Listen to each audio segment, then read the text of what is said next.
మాజీ మంత్రి గుమ్మనూరు జయరాంను వాల్మీకులు ఎట్టి పరిస్థితుల్లో క్షమించబోరని వైఎస్ఆర్సీపీ కర్నూలు జిల్లా ఆలూరు నియోజకవర్గ సమన్వయకర్త విరూపాక్షి అన్నారు. వాల్మీకుల ఆత్మగౌరవాన్ని టీడీపీ అధినేత చంద్రబాబు నాయుడు వద్ద గుమ్మనూరు తాకట్టు పెట్టారన్నారు. స్థానిక ఆర్ఎండ్బి అతిథి గృహం ఆవరణంలో బుధవారం విలేకరుల సమావేశాన్ని నిర్వహించారు. ఈ సందర్భంగా విరూపాక్షి మాట్లాడుతూ CM YS Jaganmohan Reddy BC, SC, ఎస్టీలకు రాజకీయాల్లో సముచిత స్థానం కల్పించి పదవులు ఇచ్చి గౌరవించాలని, ఈ విషయాన్ని రాష్ట్ర ప్రజలందరికీ తెలుసన్నారు. సర్వేలు చేయించిన తర్వాతనే తనను ఆలూరు నియోజకవర్గ సమన్వయకర్తగా నియమించారన్నారు. వాల్మీకులతో ముందుకెళ్లాలని సీఎం సూచించినప్పటికీ జయరాం విస్మరించారన్నారు. మంత్రివర్గంలో రెడ్ల కులస్తులకు, సమీప బంధువులకు ఇవ్వనంత ప్రాధాన్యత గుమ్మనూరుకు ఇచ్చారన్నారు. అక్రమాలను కప్పిపుచ్చుకోవడానికి పార్టీ మారిన గుమ్మనూరు నియోజకవర్గంలో వైఎస్ఆర్సీపీ నాయకులు, కార్యకర్తలు ప్రజాప్రతినిధులకు ఫోన్ చేసి బెదిరిస్తున్నారని, ఇందుకు ధీటుగా సమాధానం చెప్పాల్సి వస్తుందని హెచ్చరించారు. వైఎస్ఆర్సీపీ కార్యకర్తలకు తాను అండగా ఉంటానన్నారు.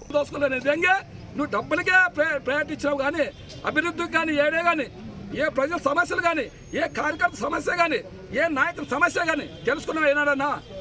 సర్పంచ్ కావాలంటే డబ్బులు ఇవ్వాలా, జెడ్పీటీసీ కావాలన్నా డబ్బులు ఇవ్వాలా, ఎంపీటీసీ కావాలన్నా డబ్బులేనా? ఏదో చిన్న పనికి పోయినా కానీ నీ తమ్ముడు నారాయణ స్వామి ఒక్క ఫోన్ కాల్కి 20,000 అడిగేవాడు మీ నారాయణ స్వామి. నీకు తెలిసిందో తెలదో అంత అవినీతి పరిపాలన చేసినారు మీరు.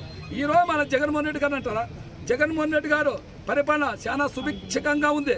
ప్రతి గ్రామం లేకపోతే ప్రతి ఒక్క అక్కాచెల్లములు మా జగన్కే, మేము జగన్ నీకు కాదు మా జగన్మోహన్ రెడ్డికి వేస్తామని అదే విధంగా ఈరోజు చెప్తున్నారు.